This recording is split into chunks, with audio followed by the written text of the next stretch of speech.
Okay, so what I want to do with you today just is just something we're really looking at Parshas Pinchas, but I want to look at it just through the eyes of something that went wrong in Moshe Rabbeinu's reaction. What do I mean by that? I mean that in the whole episode that we looked at last week, in the whole case of Shittim, where Bilam has an idea and he said, if you want to ensnare the Jewish nation, the best way to do it is to get them involved with immorality, and the God of Israel hates immorality and will despise them for it. And very cunningly and very successfully, Bilam was able to convince, or maybe Balak was able to convince the women of Midian and some of Moab to invite the men to come see, come to their town, or whatever it was over there, to see their wares. And the older women sat outside and the younger women sat inside. And he said, look, why don't you come inside and just see what we have? And it was a very subtle process, but it worked. And, we looked at last week that before they committed the sins of immorality, they made them bow down to at least the verse, you have to bow down to the idol of Baal Peor. And I guess the Gemara says, lo hitir avodah zarah kim lahatir rayos. They really weren't concerned with Baal Peor. They really wanted the arayos, but had to kind of, the immorality, but had to justify it by, kind of living up to the philosophy of Baal Peor. And remember, what was that philosophy? It was kind of like a philosophy that said that you are free to do whatever you want to do. You have no restriction. The world is yours. You're the most godlike, the most elevated when you live an unrestricted life. And that's why the way Baal Peor was served was through, this terrible, this absolutely disgusting form of service, of defecating and doing one's needs in front of it or something like that. And again, Chaim Shmulevitz taught us and explained to us, don't think they were primitive in their thinking. It sounds like a very disgusting and primitive philosophy, but it wasn't. It was really a highly sophisticated philosophy. It was the inverted idea of the greatness of the human being, what we call gadlus ha'adam. Gadlus ha'adam, we know, is our inner core that comes from having a neshama, and therefore there's no limitation. So they inverted that and said, aren't you, don't you have no limitation. You're most godlike when you're completely in control. Do whatever you want to do whenever you want to do it. So that's like, I say, like inverted gadlus ha'adam, turned around, and in some ways a little bit sophisticated. And perhaps that idea is very much alive and well and living in our society.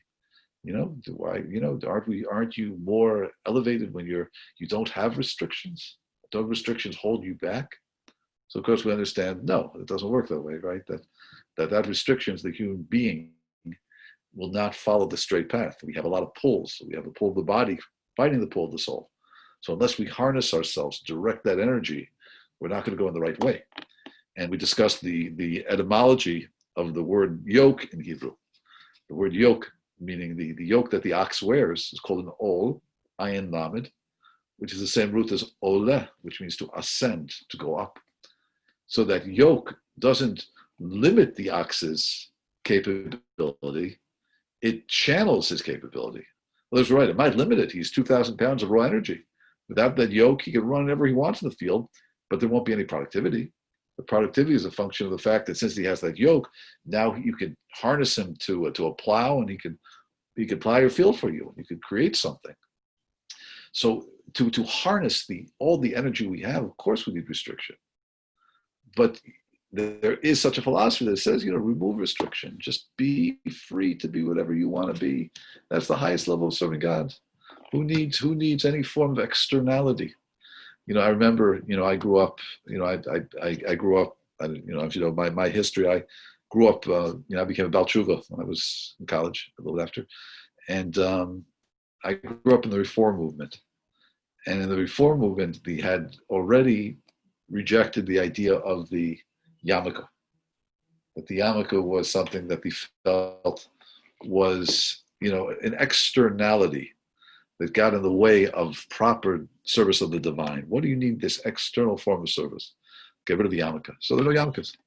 And why? Because they felt externality inhibits and limits, as opposed to the fact that said, no, the external expression puts the top of your head focuses you to realize, you have a Shem is above you. And if Hashem is above you, it means you have to control yourself in service of God. You can't be ruled by one's lower aspect, which is the whole struggle of what it means to be human, which means we have a body pulling us down and a soul that's pulling us up, and that fight is the battle of life. The yarmulke helps us with the fight. At least for men, it's a necessary ingredient. Yirei malchut shemayim. That's what yarmulke really means. Yirei malchut shemayim. So now, at Shittim, the Bilam suggested that they should seduce the men, and to some extent they were successful. And many of the men, or some of the men, went from mainly the tribe of Shimon, went after the women of Midian. And there's an incident which is it all culminates with the Nasi of Shimon taking the princess of Moab and bringing her before Moshe Rabbeinu and asking Moshe the following questions. We'll take let's look at the inside right now. Just going to look at the pasuk, which is in Chof Hei Vav. And what does the pasuk say over there? It says, "V'hema bochen Pesach l'moed." It says, and they start crying at the opening of the Ol Moed, at the opening of the tent. Good question, Hugh. Another time, another story. So let me read the medrash over there of what happened when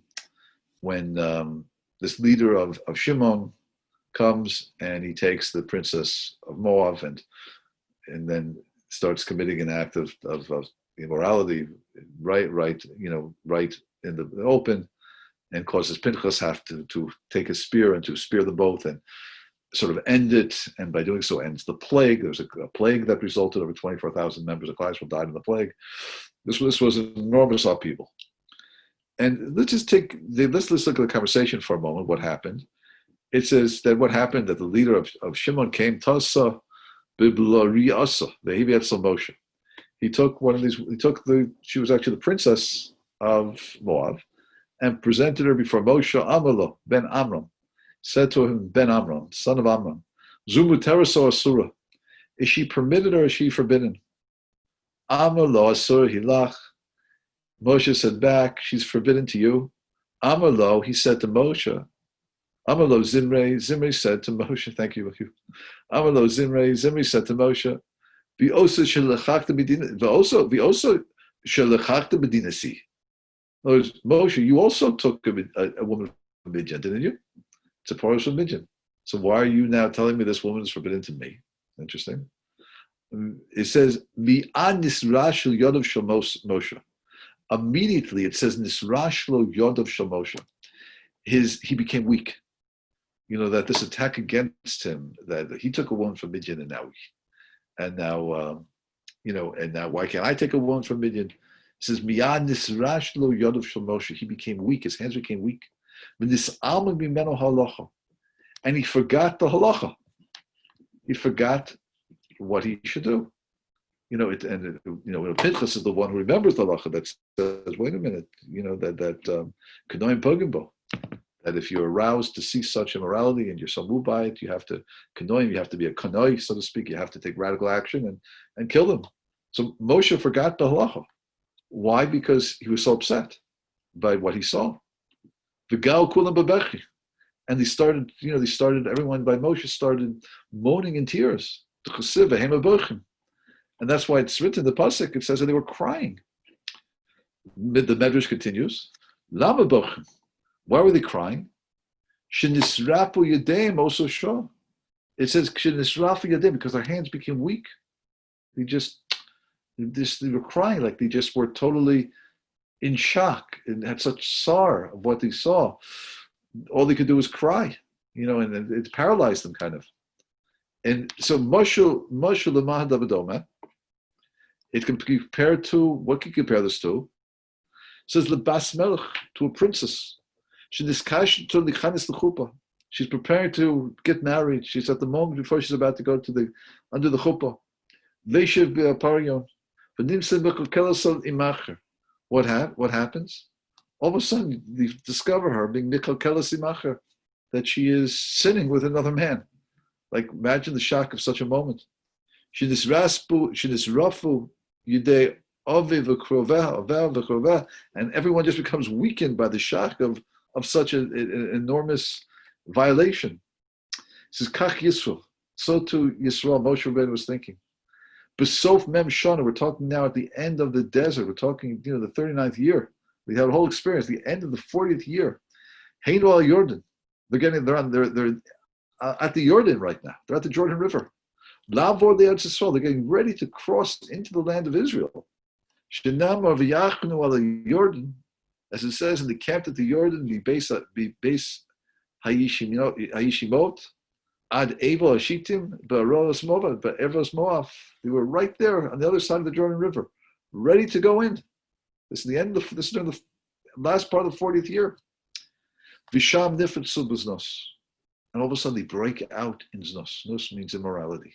Imagine what this looked like to Moshe. Rafu Yedei Moshe v'Yedei Tzadikim Imo. It says, and his hand, Moshe's hand became weak. And the tzaddikim with them also, their hands became weak because of Ema Bochim, and they cried, and they began to cry. Like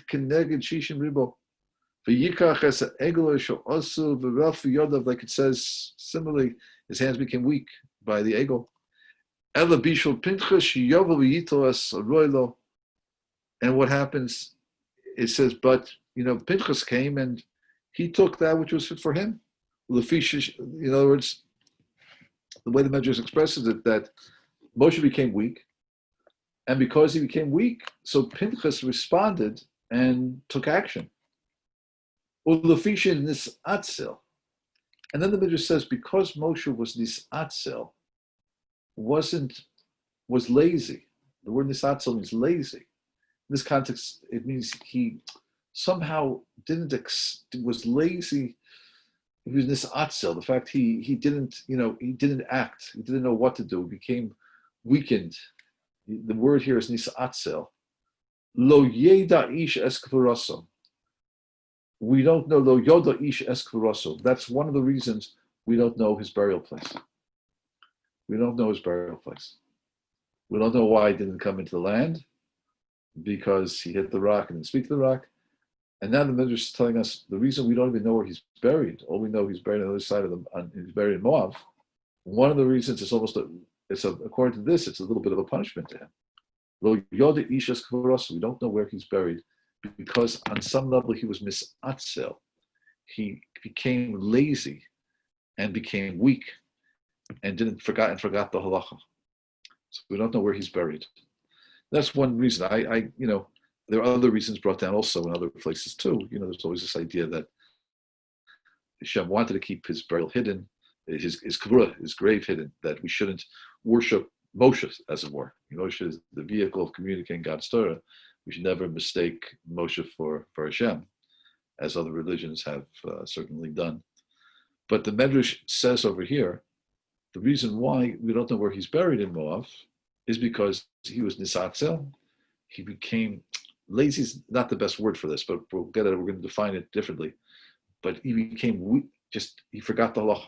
Because he forgot the halacha, because he was so overwhelmed, and therefore didn't act. So and therefore the Medrash ends by saying, this teaches us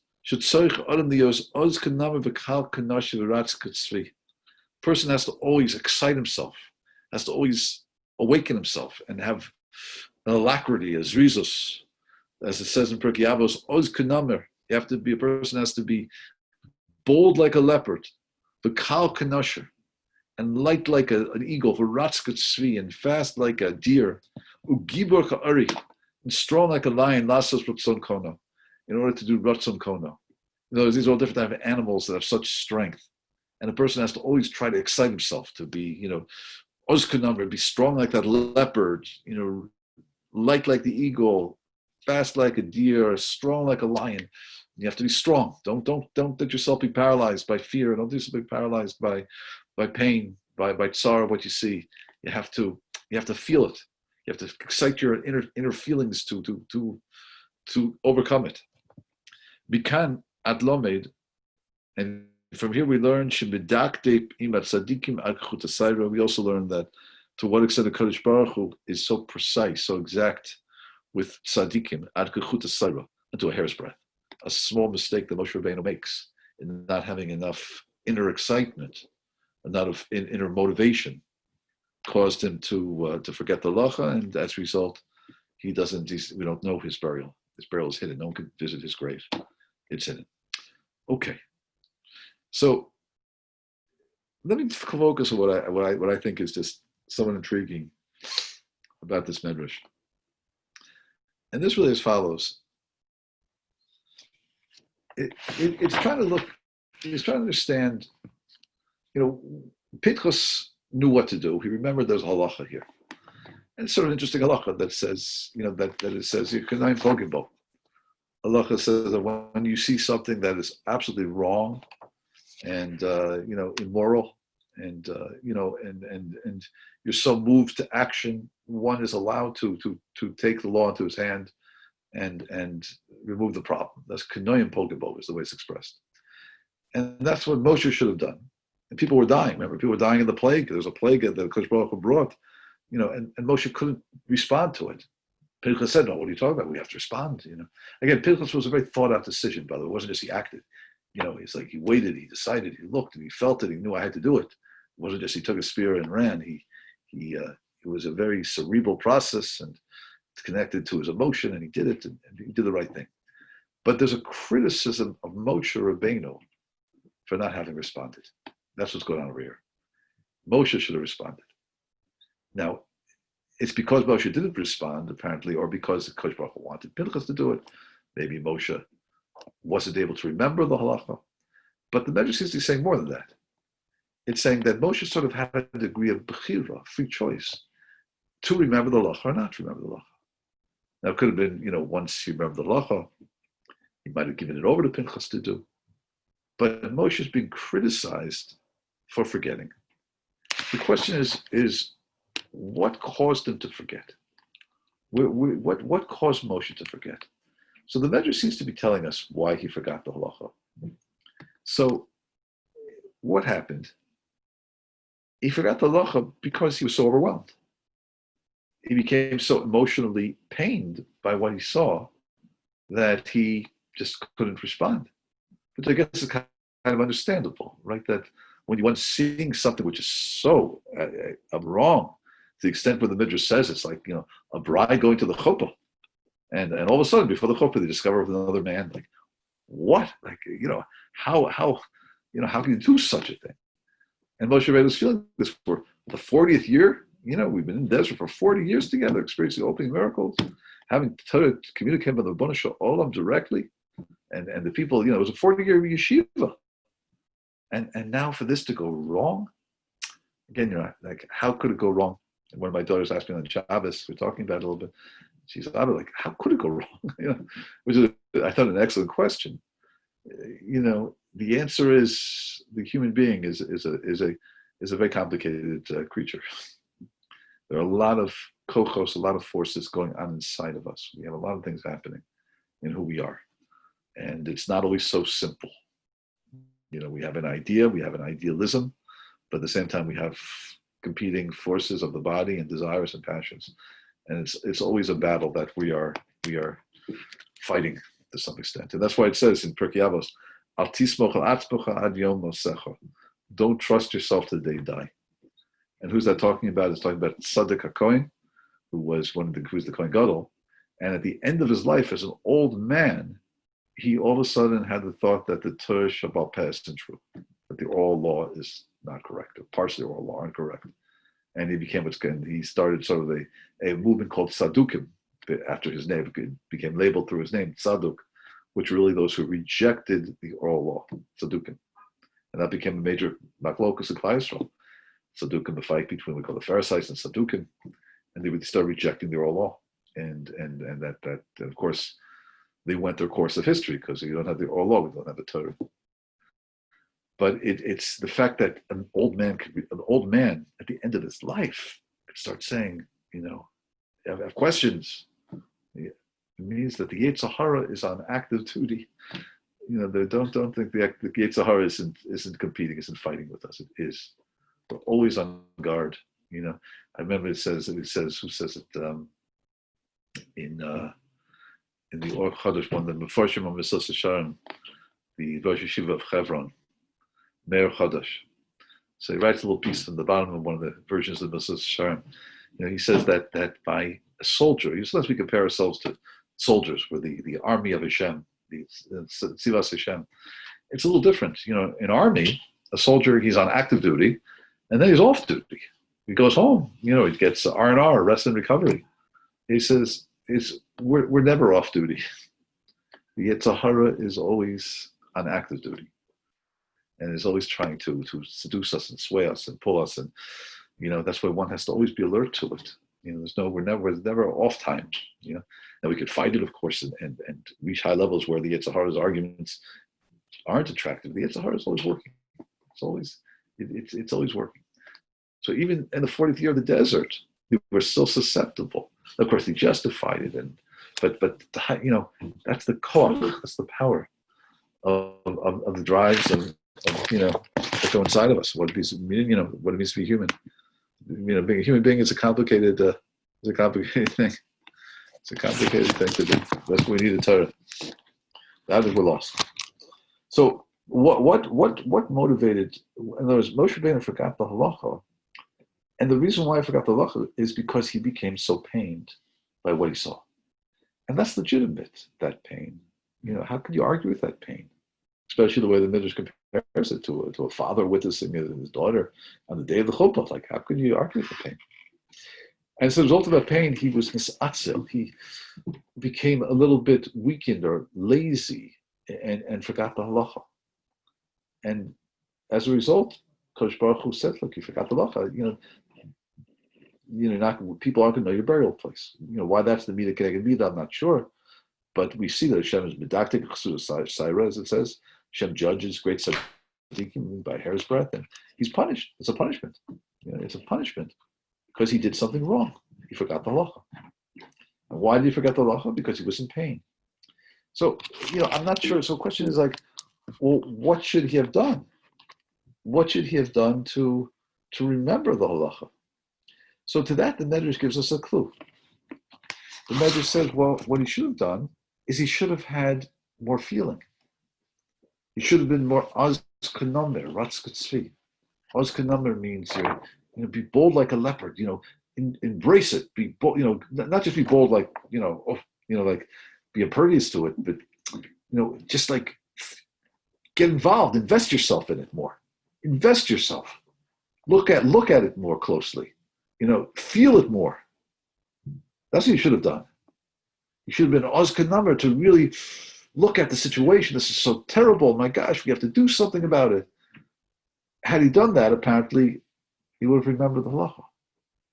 Now, this is where the question lies. That's what the Medrash seems to be implying.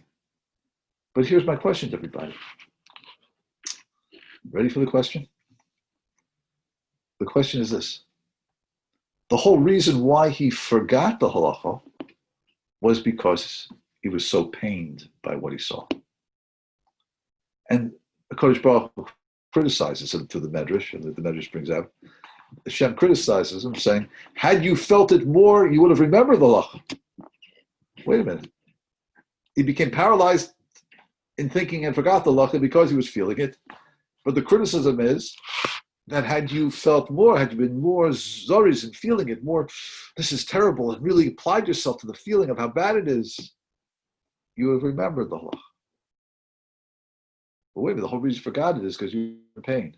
No, create more pain and you'd have remembered it. Does that make sense? You forgot it because you're in pain. But had you have felt more pain, you would have remembered it. You forgot the halacha of what to do here that says, that you have to take action and kill the perpetrators. You forgot that halacha. You forgot the halacha because you were so pained by what you saw. But had you been in more pain, you really felt it more, you remember the halacha. But you forgot the halacha because you're in pain. If you were more in pain, you would have forgot even more. Yet the Medrash says, no. Had you felt more pain, you'd have remembered the halacha. So any suggestions how that works? Do we hear the problem? Maya, go ahead. What's your insight? My insight.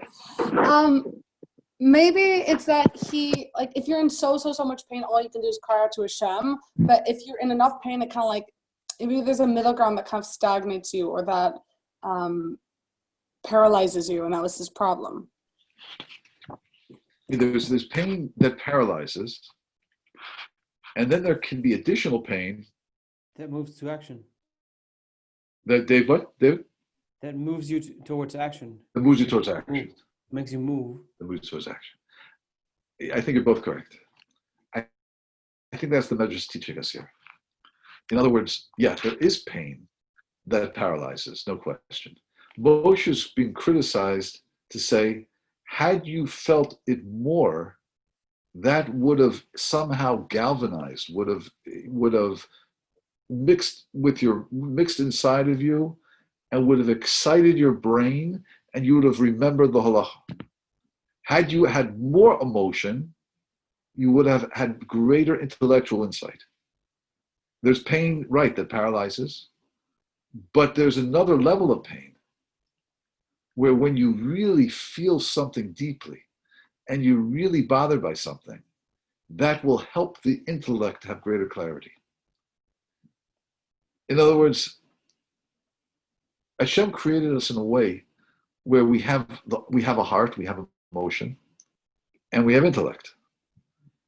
Oftentimes, our emotion and our intellect are two different worlds, and sometimes the emotion confuses the intellect, as we know.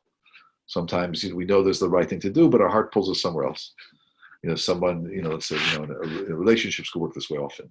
That you see something, a girl might say, like it's, I know intellectually he's not for me, but I just like him so much, I just can't get clarity on it. And sometimes we need an outside observer to say, listen, like he's not what you think he is, because the emotion confuses, blinds the intellect, as we know. But there's a powerful combination of heart and intellect. And that is when we feel something, is the way our rabbis express it, to ignite your heart. Be bold like a leopard, fast, fast like a tzvi, like a deer, kalkanesher, like a eagle, gibor ari. These are emotions. These are, these are inner feelings of excitement, which is the emotional world. When the emotional world is used properly, it can ignite the intellect to have more clarity and more vision. That's when the human being is aligned perfectly, where the emotion actually ignites the intellect. The emotion doesn't inhibit the intellect. The emotion ignites the intellect. And as a result, Moshe Rabbeinu was criticized that you felt to a certain point where it paralyzed you. Your job there was to feel it more. And if you felt it more, you would have found the solution. Let's see if we could hear those words a little bit inside the Medrash, see if we could see if that comes out a little bit. It says like this. It says that it's implicit in this particular statement of our sages. So Moshe forgot the halacha because he was nisatzel. Nisatzel in Hebrew, it's the word atzlan means lazy. I don't know if laziness is the right translation here. Nisatzel means he was lazy in feeling the pain. He was lazy in getting himself excited emotionally to what he saw. That's really how we have to translate it. It says, either says, Nisrashi Yodav Shel Moshe. The pasuk that says in the Medrash, Nisrashi Yodav Shel Moshe Nis Al Mimenu Halacha. His hands became weak, and he forgot the halacha. It's mashma shashricha haitzakatot so migadot tza'ara, which implies what? The reason he forgot the halacha was because of his pain. But here's the punchline. It's because he felt such pain, he couldn't get clarity to know what to do. Yet he's criticized what? It says, however, ilu hayamoshu mizdaris biyeser saves. Had he applied himself to feel more pain, to get more emotionally invested, he would have aroused his intellect to discover what to do. And if he remembered the halacha. So the criticism of Moshe was, you were lazy. What was the laziness? The laziness was that you were lazy in exciting your emotions and feeling more.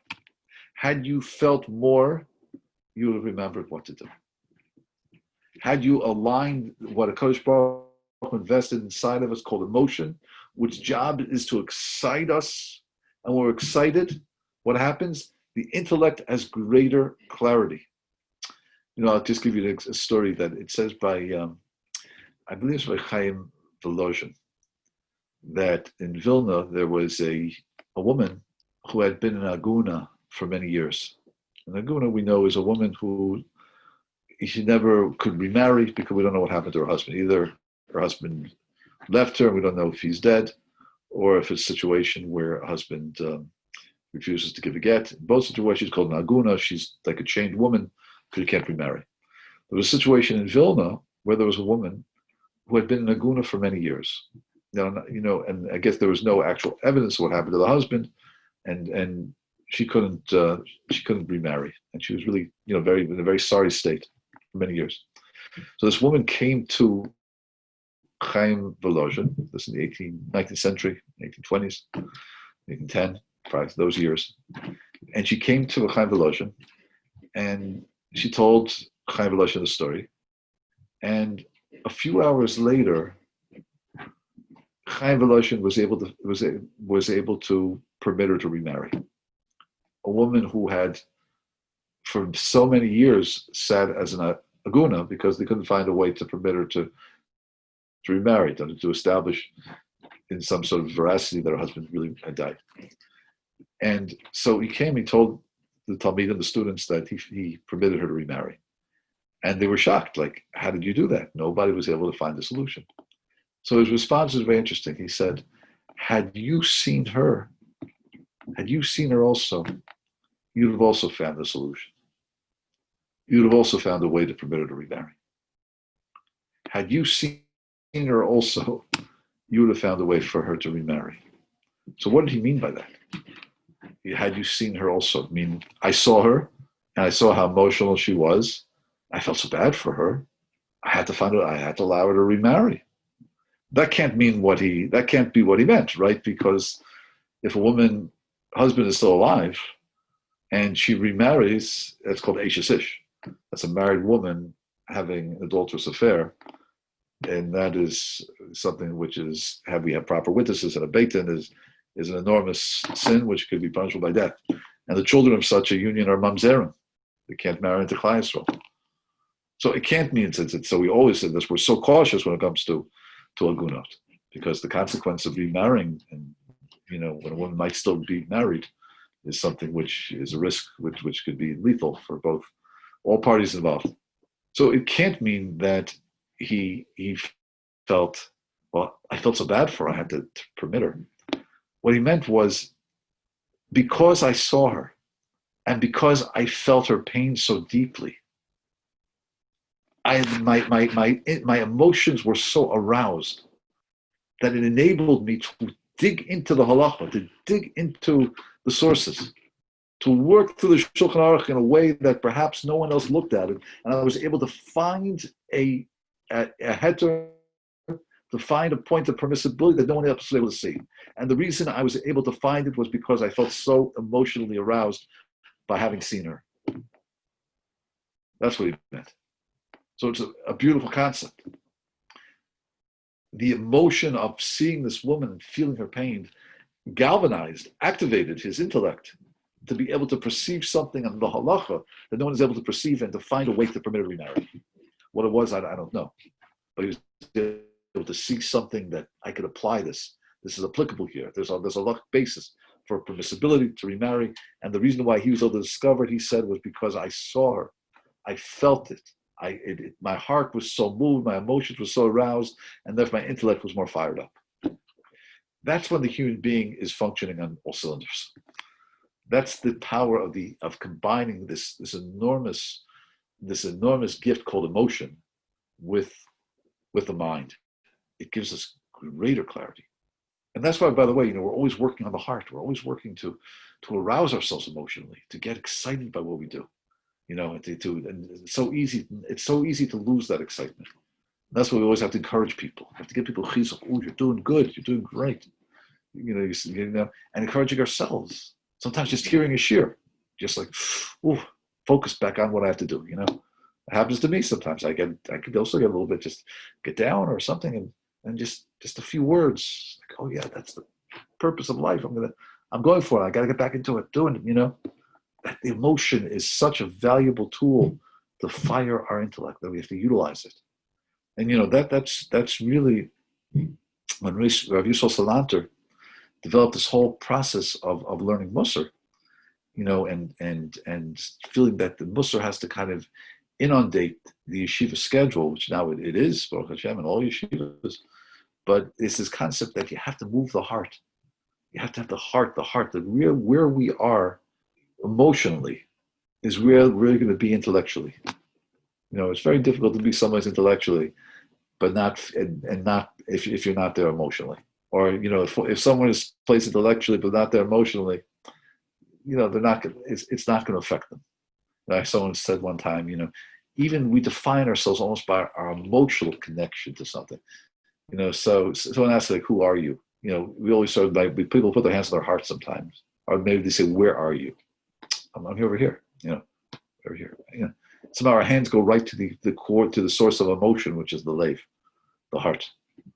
That's interesting, by the way. Lev, the word lev means heart. Numerically, it's 32, which is the same numerical value as kavod or kaved. Kaved means your honor, your where you're heavy is kaved. Kavod. Kavod is 32. Kavod. Honor, 32. Chavav, vav dalet. Kavod. Where your honor is your lev, is your heart. That's where and kavod means kaved, heavy. Where you're centered. What's heavy means?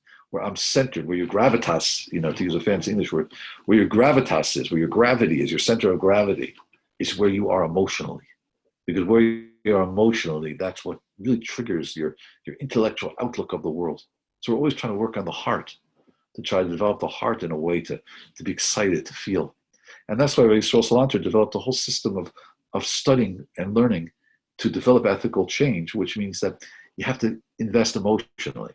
So that's why if you go to yeshivas today, what a Musar Seder looks like in yeshiva, it's usually, where I went to Chavetz Chaim, it was always the same time, it was 3 o'clock to 3:30.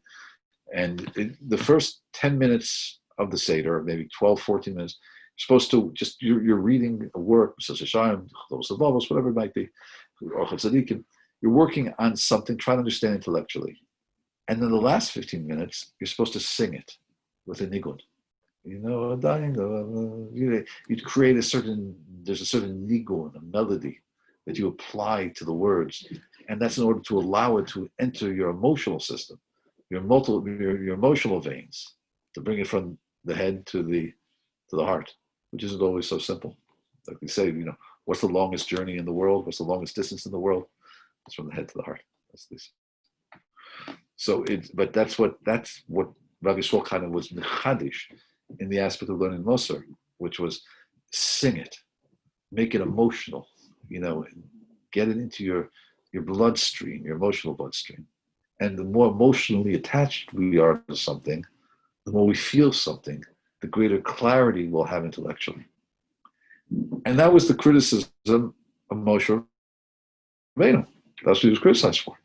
It says because he didn't feel enough, he became paralyzed. He couldn't think. And the criticism is, you were lazy. You should have excited yourself more. You run, be strong like a leopard. What does that mean? Get emotionally invested in it. And had you been more emotionally invested, you wouldn't have been paralyzed. You would have remembered the law. The emotion would have triggered the brain to come to the clarity. Yeah, you got to take action here. I know what to do. Interesting. That's where the human being is aligned. in such a beautiful way. That's where the heart-mind connection is supposed to look like. That's what it's supposed to be. Now, it's interesting, just this concept, I'd just like to bring out in one more place. This is a story I think we're all familiar with, and and we see this concept working once again. But before I go there, any questions? What I'm saying? Is clear? We're good. Yeah. Thanks, Rabbi. Sounds good so far. Can I say something? Yeah. Oh, Irina, hi. Good morning. Yes. Right. Can I say Sure. something? Because we know. Do you hear me? You hear me? I do. Yeah, sure. Yes, we Because do. all his life Moshe worked on his humility. I guess it was too much for him to accept this personal attack. This negative part of humility when person don't feel cannot protect himself. You understand what I'm talking? I'm trying to get clear what you're saying. That in other words, it's negative. It's true. Moshe's humility was enormous. Oh, you're saying it's humility gone wrong. In other words, yes, it was too much. in other words, right, yes, right. We talk about like inverses, right? That's one of our themes in this year, right? Like because it was personal. The inverse of godless. Inverse of man means I'm free to do whatever I want to do. Greatness of man means I channel all my energy in the service of God and I control my body. The inverse is, aren't you free to be God-like? Do whatever you want to do, right? Right. Humility is no, like we say, no personality trait is good or bad. Personality traits are neutral. That's why the Rambam writes. He calls his book really on personality traits. He calls it Mada, means knowledge. Wisdom. There's the wisdom with which we apply to our personality traits to determine if we're utilizing them correctly and incorrectly. Humility, which is probably the most pristine and the most elevated personality trait we have, can be both good or bad. It's neutral. When used properly, it means that I'm only a vessel for Kodesh Baruch Hu, and therefore there's no reason for my self-aggrandizement. When used improperly, it causes a person to say, I don't know what to do, right? Maybe your job is to act right now. Your job is to take action. Your job is to decide the halacha. Your job is to take initiative. Or who am I to take initiative? That might be misutilized, misappropriated humility.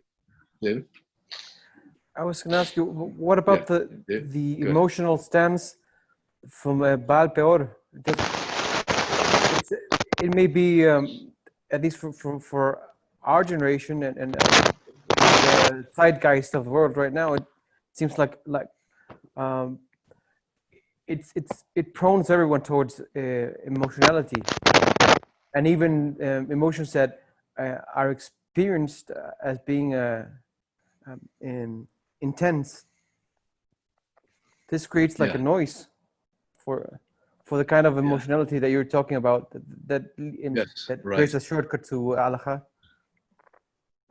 Yes, I hear what you're saying. That I mean, in other words, the battle that we're fighting is, the emotional system of the human being can be so powerfully motivating. It could also be distracting. Yes, it could also be a noise, and it can be dangerous when not aligned properly.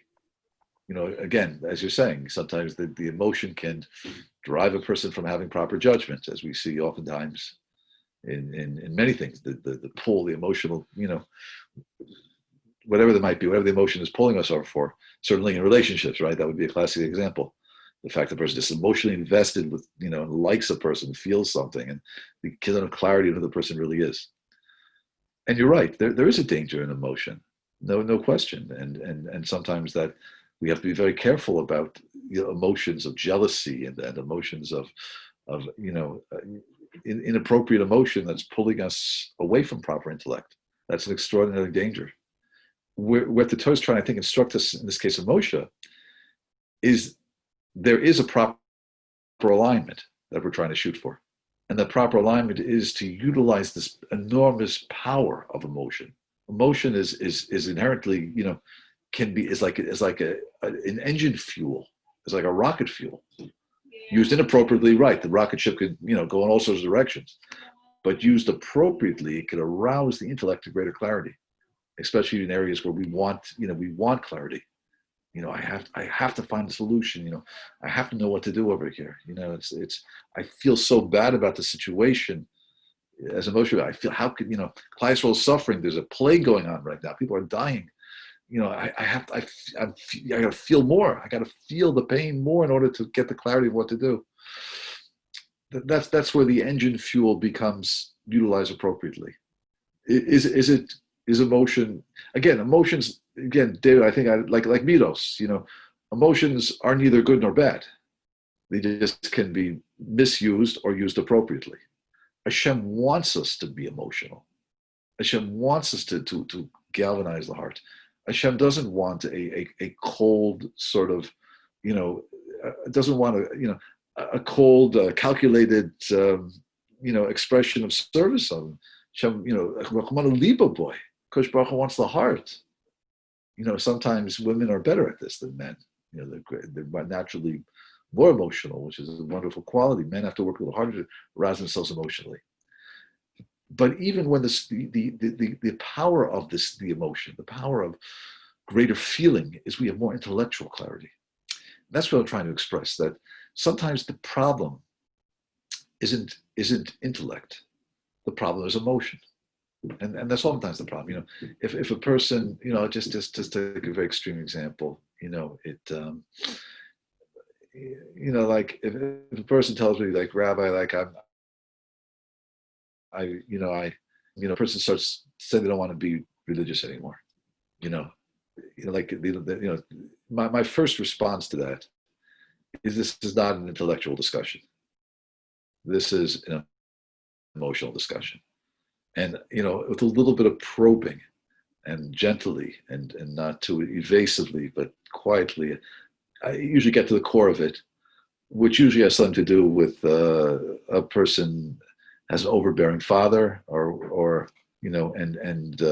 just the person feels so down about themselves because, they just feel like a failure. Or it could be that there was something that happened, or for women, sometimes the girls, it could even be cases of abuse, and just therefore such a resentment of people who claim to be religious, things like that. In other words, oftentimes it's not the intellect that's bothering them, it's the emotion, and you have to kind of redo it emotionally. You have to get inside a person's heart and have them start feeling the love for Hashem and feeling how much Hashem loves them, and work it that way. And that, of course, brings it back to clarity. Of course, this is true. Again, that the where we are is really a function of what we're feeling. What the heart, the heart feels, the emotion of the person. What we would, what did I, I told you the story that I had a guy, a student. I was teaching at somewhere, and he came over to me and he said, he wanted to talk to me, and and so I sat down and talked to him. And the first question he asked me, he said, "Rabbi, have you ever read Isaiah 53?"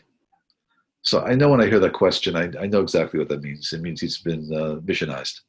Because Isaiah 53 talks about the suffering servant, and the way Christianity holds of that Isaiah 53 is that's talking about Yashka. So I never, when he said Isaiah 53, he wants to convince me that really Yashka is correct and we should follow that. And that's where he was holding. And so, by the way, Isaiah 52 says the suffering servant is the Jewish people. Isaiah 54 says the suffering servant is Jewish people. Isaiah 51 says the suffering servant is the Jewish people. Isaiah 55 says the suffering servant is Jewish people. Isn't it probably, as the Gemara says, that if you have a question about, what something means, it's look at its neighbors. Look what the pasuk before, look at the pasuk after it, and that will give you insight into what the pasuk means.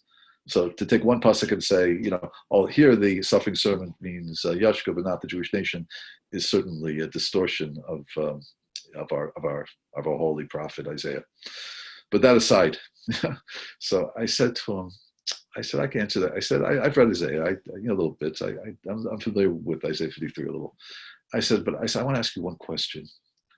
I said to him, when did your parents get divorced? And he looked at me and he said, how do you know my parents got divorced? I said, when did they? He said, yeah, just last year. Yeah. And I said, did it bother you? It must have bothered you. It must be very painful for you. And he said, extremely. And we talked about it. And the reason I did that is because if a young Jewish man is coming to me and he's telling me that he's looking at Christianity and somehow believes that's the truth, oftentimes what it means is he's looking for a father figure. That, the way Yashka is presented by the missionaries, at least, is that he's the perfect man, the perfect father, the perfect husband, everything is perfect. Very attractive, the way he's presented, even in pictures, he looks like a Hollywood actor. So I took a little bit of a risk. I didn't know his parents were divorced, but certainly I figured I could take a risk. He could say no, but if I'm right, it gives me a lot of credibility in the conversation. And I kind of had a feeling that what he's asking me isn't being motivated by intellectual curiosity, but it's being motivated by emotional pain. And I happen to be right, so it did give me a little bit of, of credibility in the discussion. It's because there seems to be a pattern that way. That's why I took a chance, because these questions oftentimes are motivated by one's emotional distress. He's looking for a father figure. And that's what the missionaries offer through Yashka. Look at he's the perfect father. He's warm, he's loving, he's embracing, he doesn't leave you, and look at him. You can see him, you can touch him, you can feel him, there's a picture of him, we got a man here. To relate to the abstraction of the Kodesh Baruch Hu, it takes a little bit more work. That's what Christianity does. That's the whole aspect.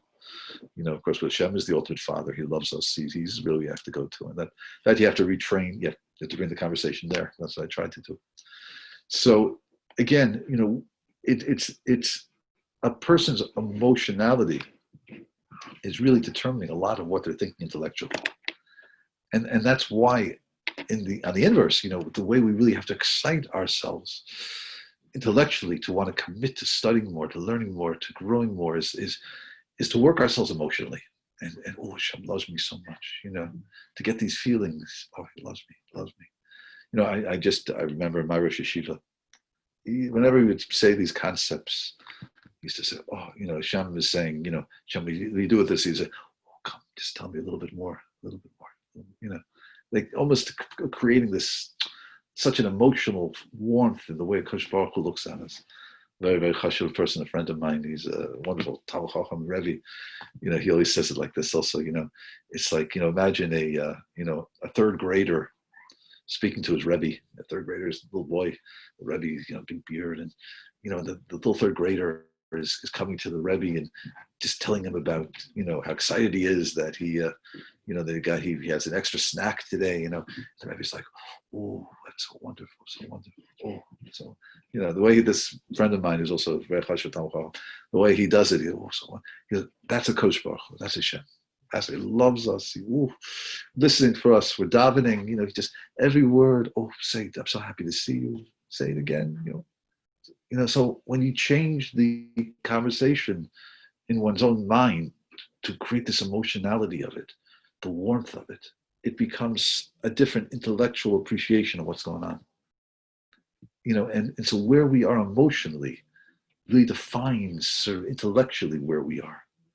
By the way, it also has to do with where we are emotionally is sort of also in a radical way decrees what we're even able to see intellectually. It says as a tradition, I think it's so fascinating, that the American Indians, when they first saw the boats of Columbus come through, they couldn't see it. They could not see it. They physically could not see these boats. Now, the Nina, the Pinta, the Santa Maria, these were very large boats of the day in 1492. Whether Columbus was a good guy or a bad guy, we should tear down a statue, we shouldn't tear down a statue, that's another discussion, right? But these boats were very, very large. He might have been Jewish. These boats were very large. The Indians couldn't see it. And they say, this study that I read, whether this is true or not true, but this is what they claim, is that the reason they couldn't see it was because they had never experienced it. Not that the intellect, they couldn't see because emotionally they had no experiential knowledge. There's nothing inside themselves that could feel this is possible. This was something which was beyond their ability to comprehend, that there could be such large boats. The largest boat they ever saw was a canoe. So there should be such boats was something that their eye was seeing, but the intellect wasn't processing, because this was not an emotional reality. In other words, the reality of this was such that there was nothing inside of them which was enabled the mind to trigger it. Probably that's the heart. The heart, they couldn't relate to it. There's no relationship to it, and therefore the intellect couldn't see it. Relationship is a function of emotion. So fascinating. They said the same thing, by the way, by the Mitzrayim, the Egyptians. They said the Ramban says that at the sea. So when it says there was a eastern wind, a ruach kadima, an eastern wind that was that blew, and it was splitting the sea. And not only was it splitting the sea, it was splitting the sea into 12 equal parts, the Ramban writes. So 12 equal parts, one for each shevet, one for each tribe. The Egyptians were witnessing this, but the Ramban says, Merom sinosam, because of their great hatred for the Jewish nation, they didn't see this awesome miracle, and they attributed it just to the eastern wind. This is a natural phenomenon. The eastern wind is blowing. It's blowing into 12 equal parts. This is an open miracle. But because of their emotional hatred, they weren't able to perceive. The emotion determines what the mind is capable of perceiving. If you don't want to see it emotionally, you won't see it intellectually. That's why people, when they say to you, if God would show me a miracle, I would believe. The answer is no, you wouldn't. Don't believe. It's only if you emotionally want to see the miracle. Number one, you want to see the miracle unless you want to see it. And you're only going to believe if emotionally there's something drives you that says, I want to believe. I want this relationship with Hashem. Otherwise, you'll look at the miracle and we'll blow right past you. Maybe we do that also sometimes. We're seeing miracles in our lives always. And certainly we look at design of creation, such an open miracle. But the more we say, I want this relationship with you. Oh, I so badly I crave it. The more those miracles, like, wow, I see it. I see what you're doing, And then those moments of excitement are so beautiful. But it's the heart that drives the intellect. That's the insight I'm trying to bring out from today. How important it is to arouse ourselves emotionally in order to have clarity. Yeah, everybody, we're good? Comments? If you'd like, just yeah, David, helpful? Yes, indeed. Yeah. I'll just if you have a moment, I'll just take just one more example of it. And this was by Yosef. Oh, it always goes back to Yosef with me, right? It's always coming back to Yosef. It's about the Yosef story. In the story of Joseph, so it says as follows. It says that when Yosef took Shimon and put him into the dungeon, why? Because Shimon was the one who threw him into the pit, so Mida connected Mida, measure. And it says that the brothers finally said the word, Ashemim anachnu, which means that we're guilty. We're guilty. Ashemim anachnu. The word Ashem in Hebrew means guilty. The word in English, ashamed, most likely comes from that word. Ashemim anachnu, they say. And what do they say? Shimon is being thrown into the pit 22 years after the sale of Yosef. And the brothers obviously realize, this is not, random. This is not a coincidence.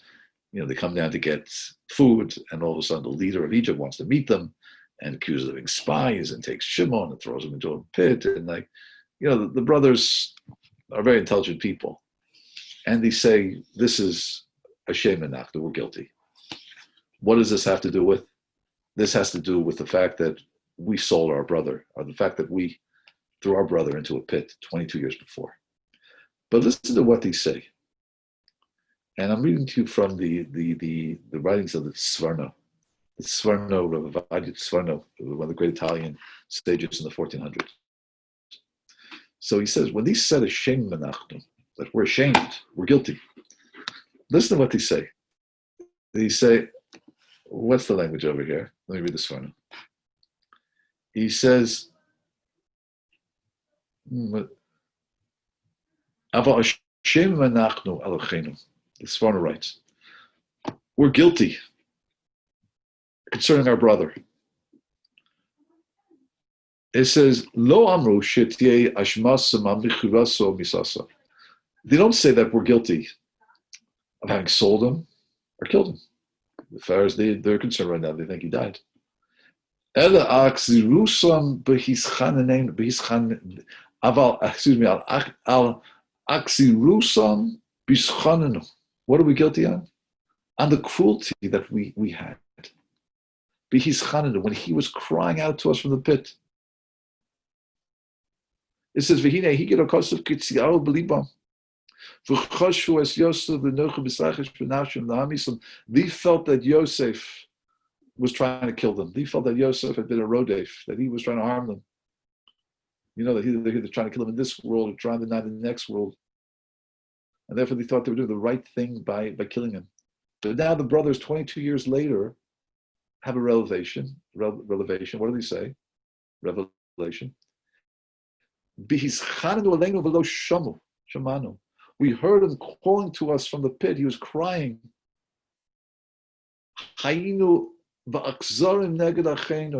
And we acted with cruelty. We were akzari, we were cruel. Even though they thought him to be a rodef, they thought him to be an enemy, that he was trying to kill them. We should have had compassion when he was crying out to us, when he was beseeching us. So what does it mean? That's what Reuben said. I said to you, don't sin against the child. Okay.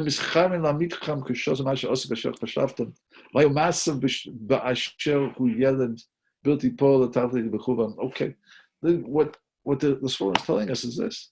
The Sforno is saying that 20 years later, what happens is they realize they did something wrong regarding Yosef. But they say our mistake wasn't that we sold him. That wasn't our mistake. Our mistake was when he was in the pit and he was crying out of us, we caused ourselves to be cruel. And as a result, we didn't feel his pain enough. We didn't feel his pain enough. We didn't, and that's what we did wrong. And that's why this is happening to us right now. We didn't feel his pain enough. Now, what's the implication? It says, he was calling to us and we didn't hear. We didn't hear because we had made our hearts cruel. Implication, what? Had they been less cruel, had they had more feeling, more compassion, they would have heard. They would have heard his requests for compassion. In other words, they would have discovered something. But wait a minute. If they felt that he was a murderer, who cares about having compassion? You have to do what you have to do. No, it implies that had they felt more, they would have intellectually discovered that he wasn't trying to hurt us. He was just a child. He was just a nar. He was a child having dreams, saying things he shouldn't say, but he wasn't dangerous. What the Sforno is saying that had they felt more, they would have come to a different intellectual realization of who Yosef really was. So again, I think we see the same principle just coming out in a different light. That the mistake was a function of not feeling enough for a brother. Had they felt more, they would have been able to understand that he's not dangerous. He's just acting inappropriately. They really thought he was dangerous. They really thought he was trying to take them away from this world, the next world, like Yishmael, like Esav, like this was enemy number one. And later, 20 years later, they said, you know what our mistake was? We didn't feel enough. We didn't feel his pain enough. And had we felt his pain more, we would have discovered that he was just a child, that he wasn't really dangerous. So that's the proper. That's that again. What they discovered about themselves was the way had more emotional connection, more compassion. The intellect would have had greater clarity, and that's what we're striving for, and that's what we're trying to shoot for in our lives, to really get ourselves emotionally invested in the service of the Ribono Shel Olam, the service of Hashem, to really feel it, and to get ourselves, excite ourselves with ideas, excite ourselves. Oh, he loves me so much. He's so kind to me. Excite ourselves every time we take a bite of ice cream. The world created such delicious tastes that I should enjoy it, like a blessing over it. Oh, but that emotionality is what stimulates the intellect to say, and I want to serve him more. I want to dig more into the Torah. I want to be more exacting in mitzvot. I want to be more attentive to other people's needs. I'm intellectually there because I'm emotionally there. Everybody, I wish you a wonderful day. And Mr. Hashem, we should work on these concepts a little bit to invest ourselves more emotionally and understand that's what really triggers the intellect. Wishing you a wonderful day, everybody. And B'ezrat Hashem, continue Mr. Hashem tomorrow. Great. Thank you so much, Rabbi. You're welcome. Thank you, Rabbi. Thank you very much. Hi, Rosa. You're welcome. Have a great day. Thank you. You too. Thank you, everybody.